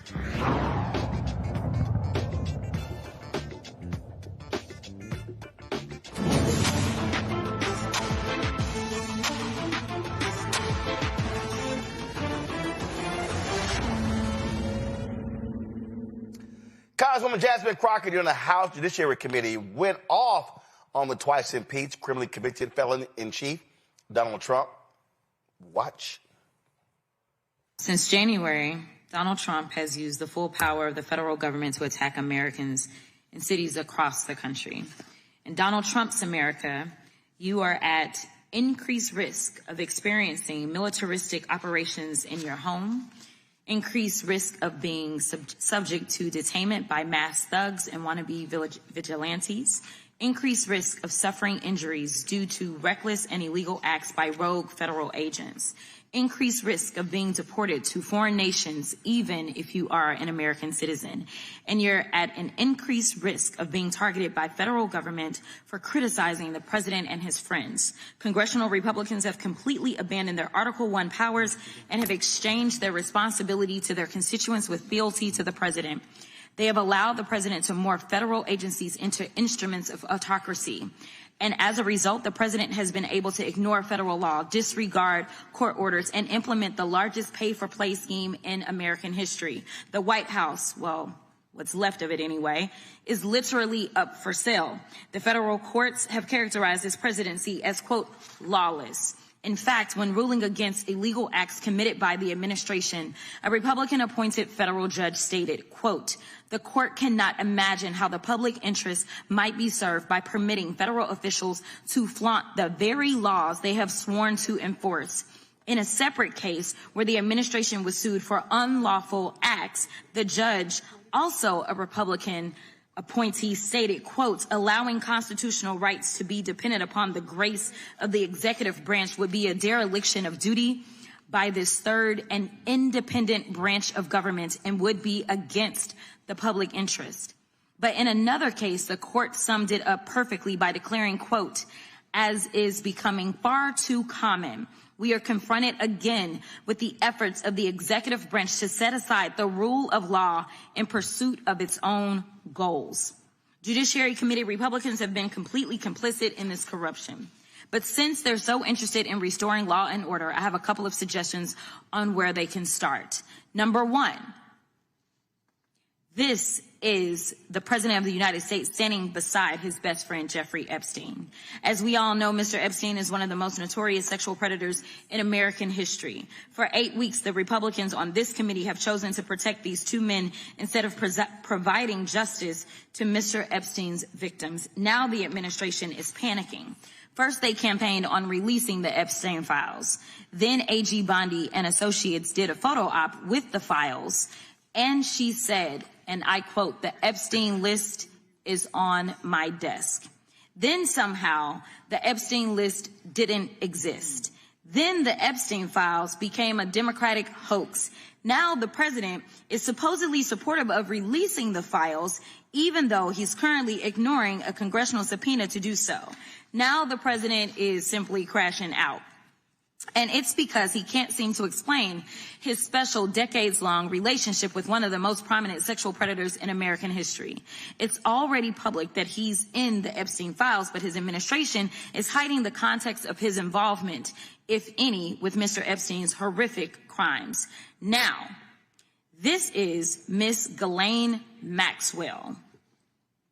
Miss Maxwell, who obviously helped Jeffrey Epstein traffic more than 1,000 women and girls, well, Donald Trump is now giving her special treatment while she's serving out her prison sentence. He won't even rule out giving her a pardon or commuting her sentence. I don't need to explain why pardoning sex traffickers wouldn't be restoring law and order. Now, this is Secretary of Homeland Security, Kristi Noem. Not only has Secretary Noem been busy filming propaganda ads, she's also been busy cashing in on millions of taxpayer dollars. In fact, Secretary Noem has funneled millions of dollars to a company called the Strategy Group. The Strategy Group helped Secretary Noem win her campaign to become the governor of South Dakota. Corey Lewandowski, her top policy advisor, has worked with the firm. And the company's CEO is married to Secretary Noem's chief spokesperson, Mrs. Tricia McLaughlin. This is what corruption looks like. They're stealing money from the American people's pockets and depositing it into their bank accounts. Now we move on to yet somebody else. This is the so-called border czar, Tom Homan. Mr. Homan is on tape accepting $50,000 in cash bribes stuffed in a brown paper bag from an undercover FBI agent. Apparently, Mr. Homan accepted these bribes in exchange for awarding federal contracts to his friends. Trump's Department of Justice killed the investigation into Mr. Homan's crimes, and congressional Republicans didn't say a mumbling word. Lastly, this is insurrectionist and Nazi sympathizer Ed Martin. It appears that Mr. Martin is functioning as the Associate Deputy Attorney General, Pardon Attorney, Director of the Fake Weaponization Working Group, and Special Attorney for Mortgage Fraud. All that means is that Mr. Martin is Trump's lapdog, whom the president sends to initiate lawsuits against the president's perceived political opponents. This is what we call organized crime. They're breaking the law, often by stealing taxpayer dollars, covering up their crimes by ending and obstructing investigations, then prosecuting people who call out their unlawful behavior. And while the Republicans are encouraging this corruption, they're abandoning actual victims of violent crime and ignoring the Republican-led state's 21st century murder crisis. In September's appropriation markup, congressional Republicans proposed reducing the FBI staff by thousands of positions and underfunding the agency by more than $1 billion. They've proposed slashing resources from the ATF. They've proposed cutting grants for juvenile justice programs and hate crimes and eliminating the community violence intervention and prevention grants. They're literally defunding the police. So no matter what they say at today's hearing, congressional Republicans have proven that they are not investing in keeping American communities safe from violent crime. Mr. Chairman, I yield back. You know, it's hilarious sitting there listening to Congresswoman Crockett talk about corruption, Reese. And Dan Bongino, you know, the one who got a pass when it came to being vetted, he actually put this tweet out today. Public corruption will not be tolerated. Come on, go see the tweet. Come on. Public corruption will not be tolerated. Reese, I'm laughing because Donald Trump has pardoned a number of people who were convicted of public corruption. So I'm like, it ain't no shock they let Tom Homan off the hook for taking that 50 grand. Donald Trump is a convicted felon. Let's also remind people that. So he is the epitome of corruption. He's been civilly also convicted in order to pay tens of millions of dollars for fraudulent business activities. So he is the epitome of corrupt. And as Congresswoman Crockett pointed out, I mean, it's like a mob boss. This is a shakedown half the time. So I think Dan Bongino, I think he maybe is trying to distract from the fact that he was one of the people calling for the Epstein files before he became, undeservedly so, the deputy FBI director. But nobody believes anything you got to say, Dan. Okay, so bye-bye. I just sit here, Joy, and I mean, first of all, let's just be real clear. Yeah. Donald Trump is completely, undoubtedly, absolutely, undeniably corrupt. Mm-hmm. He is. I mean, so they are pimping the White House. This is like telling, hey, Bonnie and Clyde, we're going to hire y'all to be a bank manager. I mean, that's easy for them. Like, that's literally, I mean, what these fools are doing, the selling of access, the pimping, the deals being cut. You can buy this dude off. There is no announcement. There is no announcement made out of his mouth where I don't instantly think he got a check. Somebody paid him. Mm-hmm. He is selling pardons. I don't give a damn what. Yeah. He's selling pardons. He's absolutely selling pardons. And then when he can't sell it, he just doesn't prosecute at all. He undoes things that were already in progress for his friends. And then when they point it out, they say, you know what, this person invested in your company, or this person has a personal relationship with someone who has a financial interest in your company. He says, oh, well, a lot of people like them, as if that's a legal standard. This man is corrupt. Birds of a feather flock together. And, you know, I was listening like, why is he just being so open about it? I personally think he's being open about it because it serves two purposes. One, it lines his pockets. But the other thing is it distracts us all, right? So now we have to talk about it, and we should, right? But it hides whatever else corrupt he's doing down the line. Moreover, I think just things aren't working together on policy. The economy, as we began the show, the economy is doing poorly. His tariff policies aren't going the way he wants them to go unless he tries to buy people, right? Where they give him, like the Swiss did, give him a watch or give him a gold bar or give him something, right? And also like his immigration policies are hated. All around, he's seeing failure after failure. Governing is harder than it's ever been. And his foreign policies are not the success that he purports them to be. And so he's going back to what he knows. Well, what he knows is the grift. Look, he wants to be a dictator. He desperately wants to be a dictator. Now federal judges ruled that, yes, his order to have National Guard in D.C. was unlawful. More federal judges are ruling against him. And so this is somebody who is absolutely, beyond a doubt, idiotic. And we're seeing what happens when you put someone who has no morals, no values, no principles, no ethics in a position of authority. Greg Carr joins us right now. And Greg, what Congresswoman Crockett laid out, we're dealing with a dictator. We're dealing with somebody who loves dictators, and we're dealing with a thug. He is the thug in chief. He is a corrupt thug. That's who Donald Trump is. And MAGA, for every day they suck up to him, all they're simply doing is just lining his pockets, and he don't give a damn about none of they broke asses. None. He does not, brother. He does not. And forgive me for being late and for the lighting. I'm here in Philadelphia, the Black Male Educator convening. 1,000 educators from all over the country, mostly black men.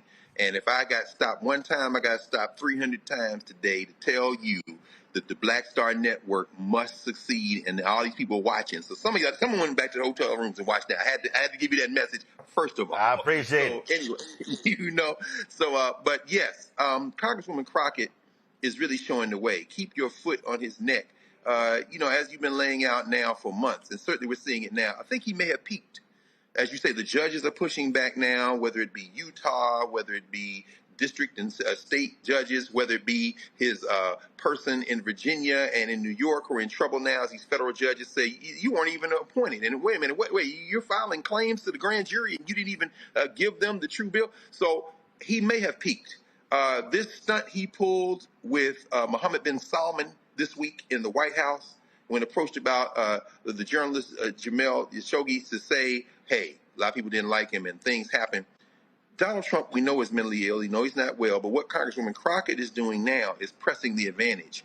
If we had some more people to follow her lead and join her, I think you would see a very big sea change. We certainly saw it with Thomas Massey and Ro Khanna and the four who would not be shaken, who decided to go ahead on the Republican side and move toward getting the Epstein files released. I don't expect they're going to be released. But you saw not only was only the one congressperson, that crazy Clay Higgins that you've been roasting, vote not to release them, but the following day they then voted unanimously, Senate and House Representatives, to say, oh, and that money you trying to steal, $500,000 floor, you gonna stop doing that. Everybody had to vote against that. What Jasmine Crockett is doing, what Representative Crockett is doing, is basically delivering a playbook from the House of Representatives on how to speak truth to power and to be fearless. Between what she's doing and what, a person like Gavin Newsom is doing in California, I think this is what turns the tide as this thing has. I really do believe it's beginning to peak. Indeed. We got some breaking news.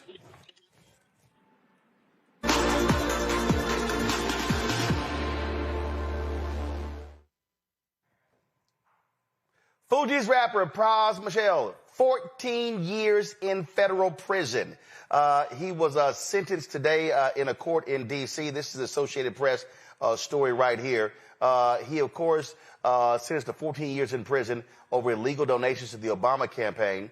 The story lays out right here that he declined to address the court before he was being sentenced. In April 2023, he was convicted of 10 counts, including conspiracy and acting as an unregistered agent of a foreign government.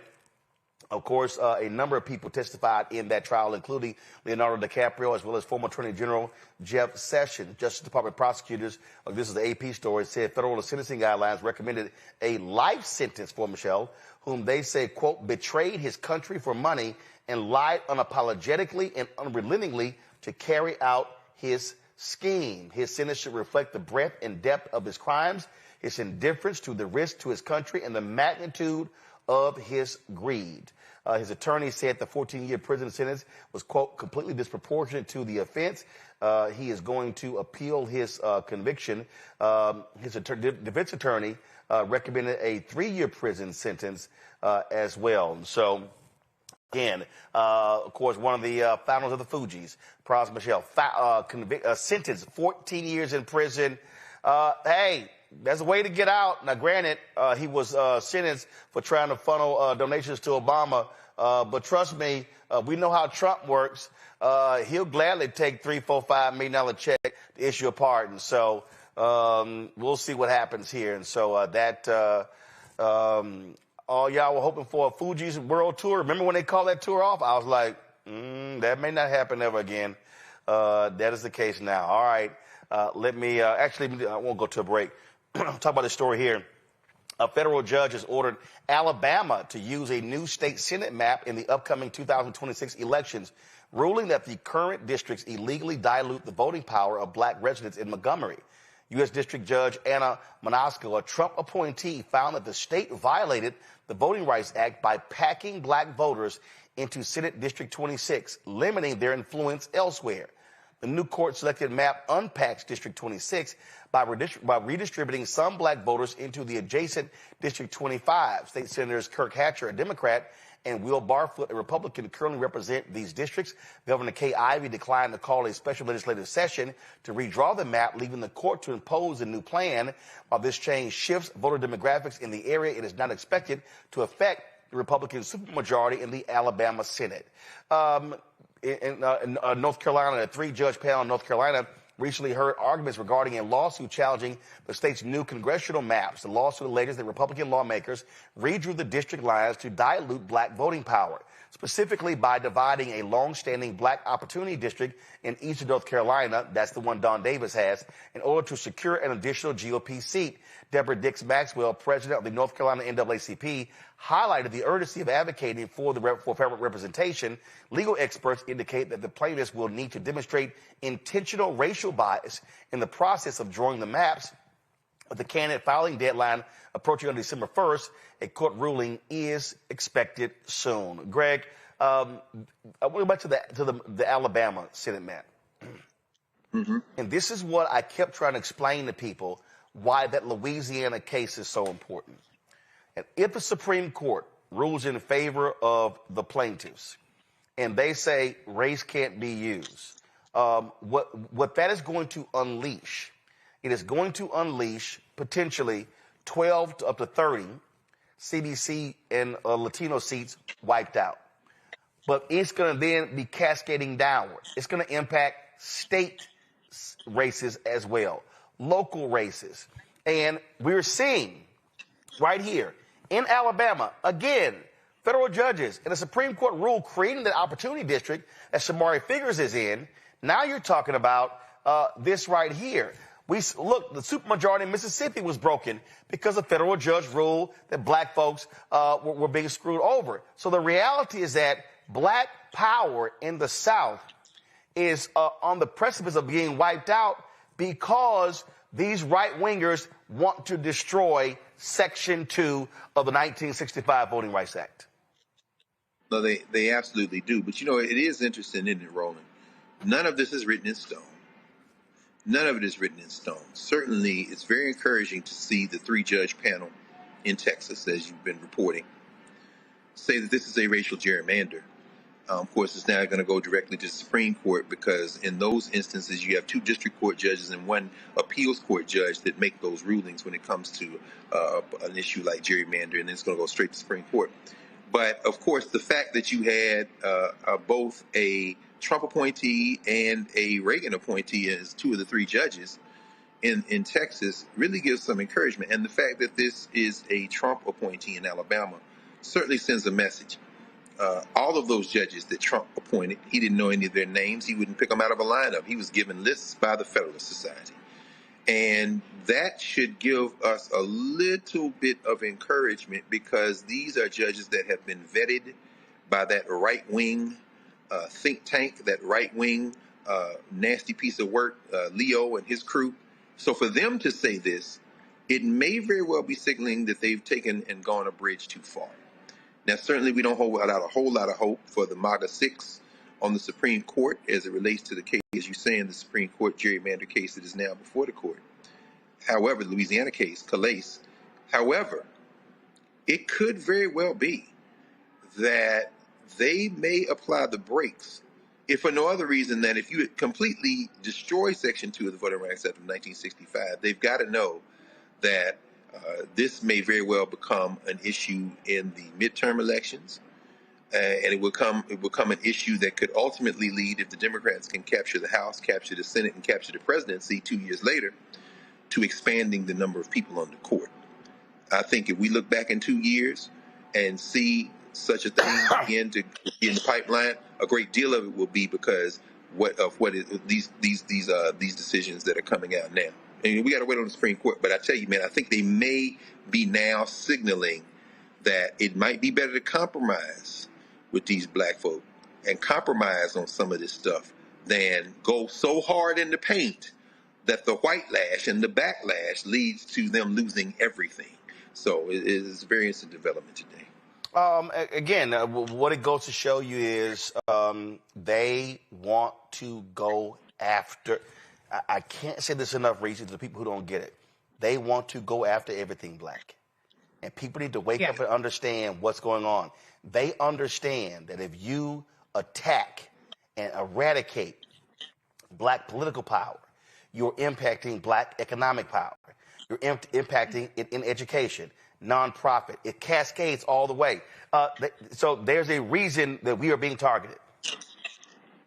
Well, absolutely there is. And we've always been in the bullseye. But I think to Dr. Carr's point, they recognize that we are at a precipice where they can go balls to the walls all the way off the deep end, but doing so at a time of great economic peril with great dissatisfaction and disillusionment within the country could backfire in very violent ways that I don't think that they're prepared for. I think that some of the people in this administration, by moving into military officer housing that they have no business being in, is kind of anticipating a bigger response to their policies and the results of the things that they're putting in motion.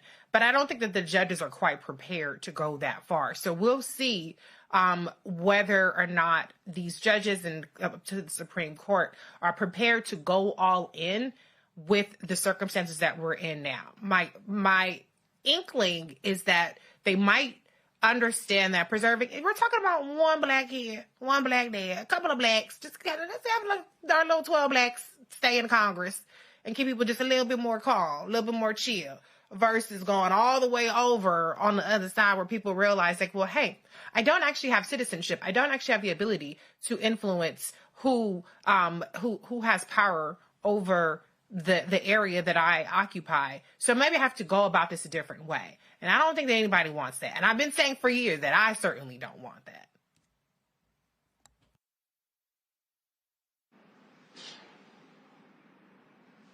Boy. You know, one of the other concerns here is that, you know, it's hard to say that this isn't racially motivated and this is just about party politics when you're seeing rampant racism within the Republican Party and that they're putting it online and they're putting it in text and that they're saying it in speeches. It's really hard to say that. I mean, there's a record here of motivations. And so no matter what they might, say in polite company, we understand what's being said, really for the record, for us all to see. And many judges don't want to be a part of that. I think there's also a real concern that we are under a threat to our democracy and that there have to be checks and balances. And that when you vest in all one party and you allow one party to completely take over, that what you do is you create a scenario where what's good for the goose is good for the gander. So next time you can see Democrats doing the exact same thing and courts having to uphold it because that's been the law before. So I do think that there are some real, concerns here that a court must look at. By and large, this court has also been hesitant to disadvantage Black people in terms of redistricting directly, right? There does seem to be some hesitancy by the court to do that. And so we'll see that with us, this traditional group, when they're seeing that there is a real targeting of us, that there might be some pause. Certainly we've seen it at the lower court level. I think that hopefully we will have a better outcome than we've seen in the past at the Supreme Court level. But Republicans should know that whatever happens that they're able to do. Democrats will be able to do the same. And we do not want, as Reese said, this kind of pendulum swing. And I think that they are anticipating that people are going to be very upset about this. But as Greg Carr said, it's not a fait accompli. You got to vote in the fall. There you go. That's what we always say constantly. Quick break. We come back. Marketplace right here. Roland Martin Unfiltered on the Black Star Network.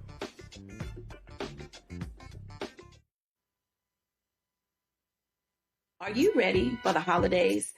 This week on A Balanced Life with Dr. Jackie, we're talking about all things anxiety and the holidays, whether it's performance anxiety, presence versus presence, making certain that everybody in your space understands the boundaries and how to respect your home. This week, we're talking about those things that will allow you to have a peaceful holiday season. It really is not about perfection. It's really about the house feeling warm and cozy and peaceful. You don't have to like everybody, but what you can do is be cordial in those environments. That's all this week on A Balanced Life with Dr. Jackie here on Black Star Network.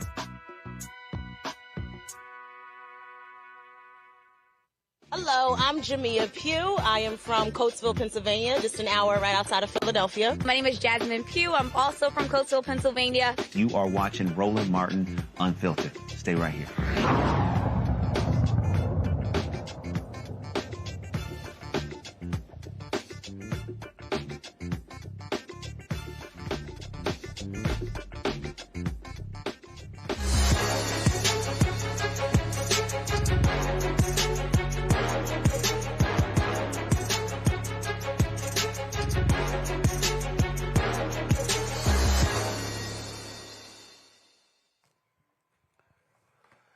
Thanksgiving is next week, but y'all already know Christmas stuff is already out. Tonight we have some holiday cheer with Christmas in Color. Becky Goodlow, the creative owner behind this vibrant brand, offers culturally inspired decor that brings warmth, joy, and representation to your celebrations. Becky joins us from Atlanta. Becky, how you doing?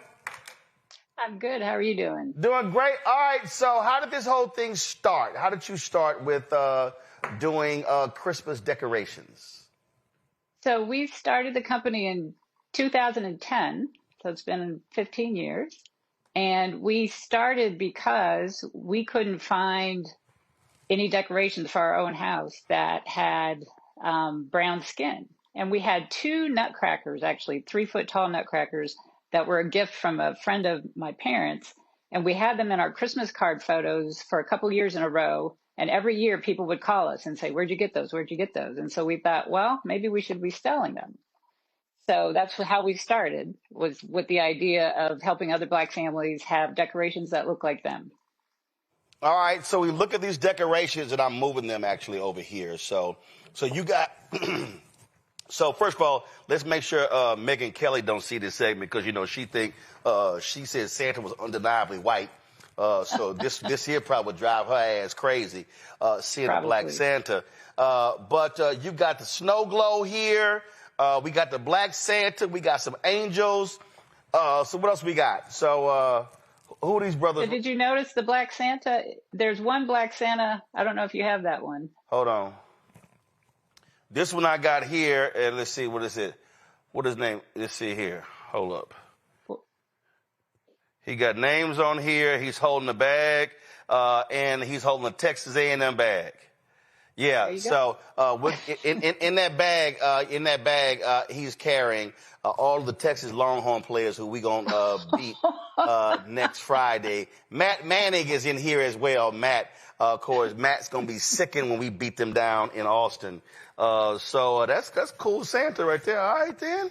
Yeah, I just have to let you know my husband is a Longhorn, so he said to say hi. Well, he's been used to losing this year. So the only saving grace for him is he's an alpha. But that's the only saving grace. So he know he gonna get a text from me next Friday, after we beat that behind. All right. So you started this in 2010, and has it just been methodically growing every year? Yeah. So what was interesting was in 2010, you could barely find anything. Like every major store, like a Macy's or a Target, would have one or two things. but there was no place you could go to have a selection of items. And we would approach the major companies and every year and say, hey, would you make some nutcrackers or angels with brown skin? And the response at first was no, because we'll lose money. And so they had no interest in that. And I guess at some point they figured out that they could make money, because now a whole lot of those big companies are making the same things that I've been selling. Yeah, but see, well, first of all, let's just be real clear. America has always been defined by whiteness. And what they've always done is force us to accept that. And that's, but again, when you got ignorant ass people like Megyn Kelly who will say, okay, kids, deal with it. Santa's white. I mean, that's their whole deal. So this idea that having a culturally representative Santa matters. Look, my grandmother had a catering business, and my mama did cakes, and used to actually, my mama would paint the bridal tops because they were always white. So it's like, give me that brown paint. Let's paint this sucker here, because again, black folks wanted, they didn't want some white woman, some white dude on top of their cake.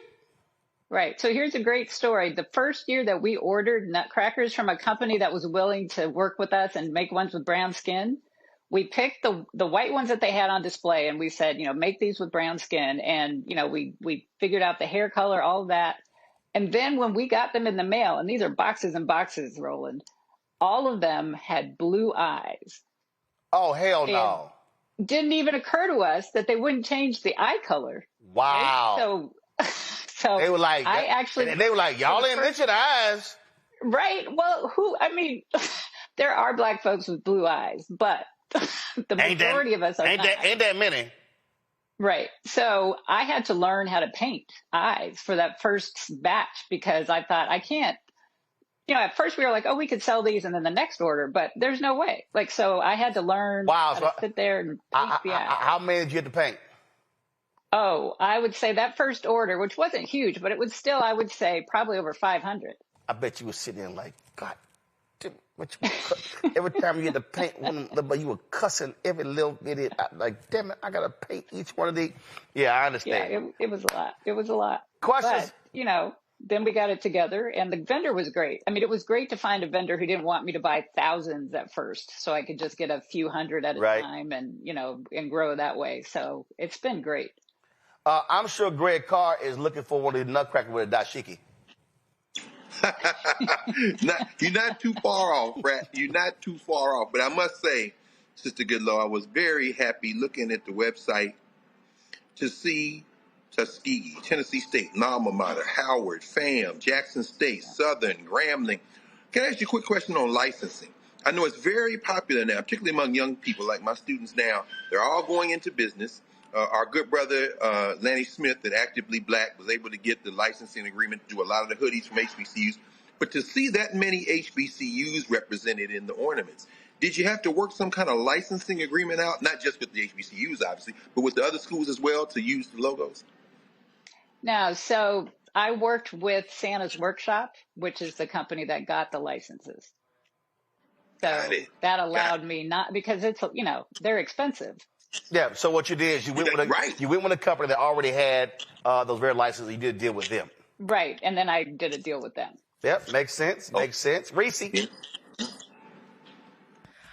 These ornaments are beautiful. I didn't know that nutcrackers had blue eyes because I only buy black stuff for my house.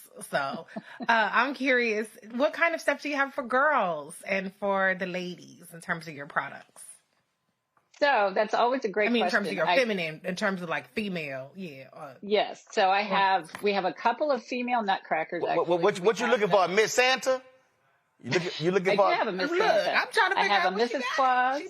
I have a Mrs. Claus, and I have a couple of female nutcrackers. I also have a lot of ornaments for little girls, especially ballerinas. So I have, because of the Nutcracker, the ballet, you have a lot of the dancers from the ballet. So I have lots of sets of ornaments of little girls.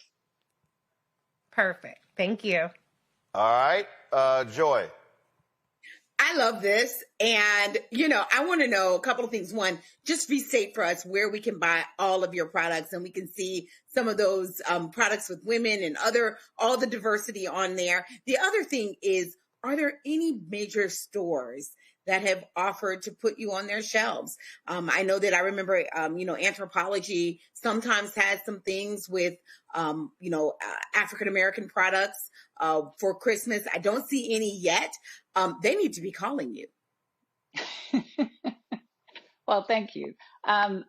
You can find everything that I carry on my website, which is christmasincolor.com. And that shows I have, I think, over 140 products. So that way you can see all of them. It's hard to show all of them at once, but I went with just a sample so that you could see the different kinds.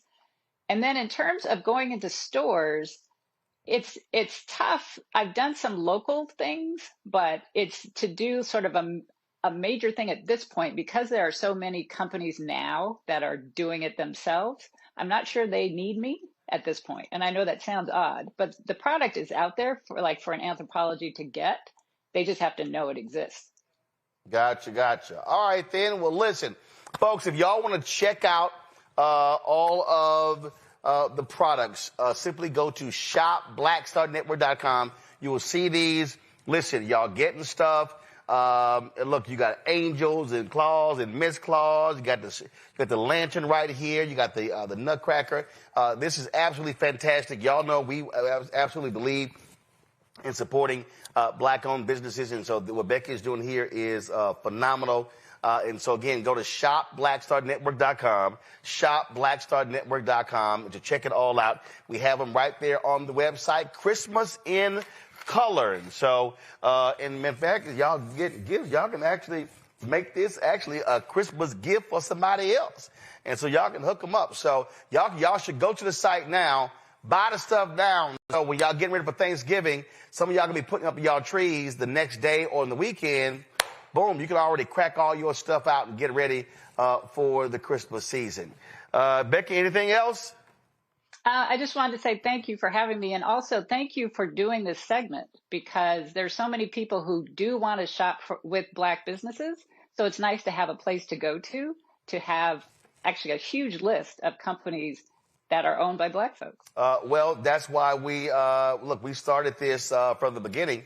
And when we launched this show, we always had a marketplace segment to feature Black-owned businesses. And so that's why we're doing it. And that's the difference when you own it versus when you working for somebody else. That's right. All right. That's right. Thank you so much. I appreciate it. Thanks a lot. And tell your husband sawhorns off. Sawhorns off. But I will pass that along. Hey, Greg, husband, he's a fellow alpha, but I want him to be in immense pain the day after Thanksgiving. Oh, man.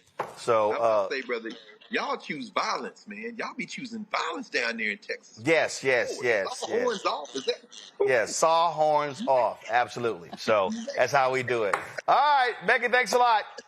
Thank you. Take care. All right, then. That's it for us. I know it's something I didn't get to, y'all. I still ain't dealt with that racist Nick Fuentes. We just had so much other stuff. But that bigot, he's going to be there for quite some time any damn way. So we'll deal with him. So we'll deal with that. So, Greg, tell us more about the conference. And I'm trying to remember, did I speak at that conference before? I was going through my stuff, and I know I spoke at a Black Educators Conference. I'm trying to think, did I speak at the Black Male Educators? I'm not sure, but go ahead.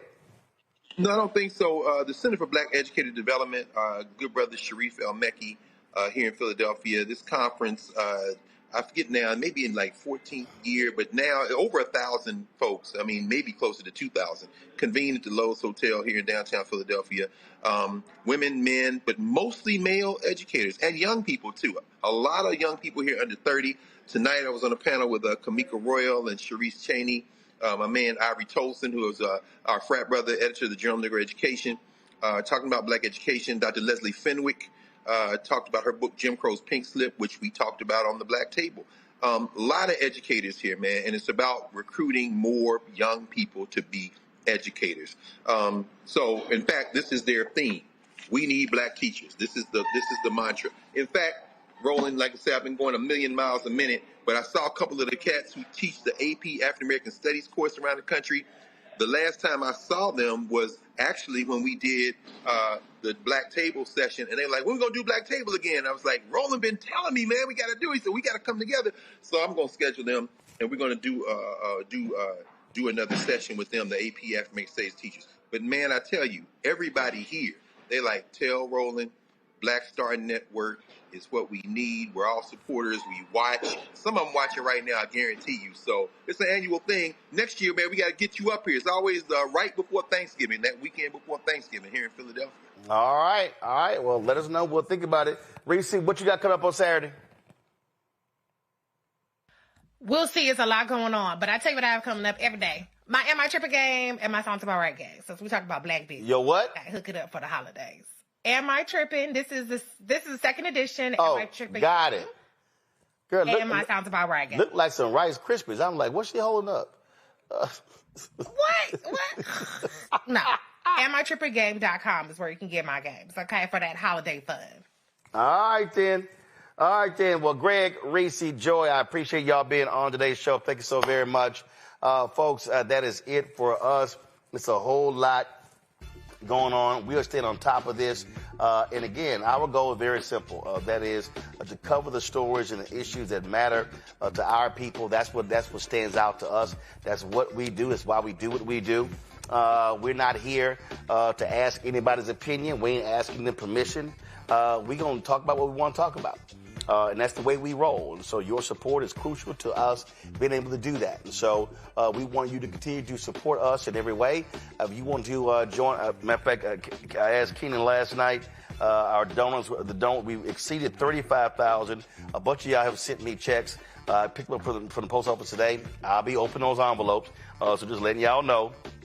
But we've got more than 35,000 donors, more than 150,000 downloads of our app. We got a lot of things going on, and don't forget we made changes to blackstarnetwork.com, and so now when you go to the website, you can see these stories. You can go to my iPad. Come on, so you now see this is the new look of blackstarnetwork.com. How we have all of this information on here broken down with politics, news, our latest videos, our shows. Also, a much easier way for you to donate. So you can it's right there. You can go to the site and you see right here how you can donate. Keenan, let me know what the mailing address is. Maybe we should put it right here below there as well. So all that's on here, folks. And again, we use a black-owned company, Quantity out of Los Angeles, to redo our website. And so we appreciate all of their work. Again, if you want to contribute to us via Cash App, use the Stripe QR code. You see it right here at the bottom left-hand corner. That's also for credit cards. Also, PayPal's R. Martin Unfiltered, Venmo's RM Unfiltered, Zelle, Roland at RolandSMartin.com, Roland at RolandMartinUnfiltered.com. Text the money order. Make it payable to Roland Martin Unfiltered, P.O. Box 57196, Washington, D.C. 20037 7-0196. Download the Black Star Network app, Apple phone, Android phone, Apple TV, Android TV, Roku, Amazon Fire TV, Xbox One, Samsung Smart TV. Be sure to get a copy of my book, White Fear, How the Browning of America is Making White Folks Lose Their Minds, available at bookstores nationwide. If you want to get our Black Star Network, Roland Martin Unfiltered swag, go to shop.blackstarnetwork.com. We've got our T-shirts, Don't Blame Me, I Voted for the Black Woman, hoodies, wall art, mugs, and more, all right there, shop.blackstarnetwork.com. You see all these products right here. You can support as well, so check it all out. We've got toilet paper, Leafy. We've got smocks right here. We got backpacks. We've got skincare, cupcakes, chips.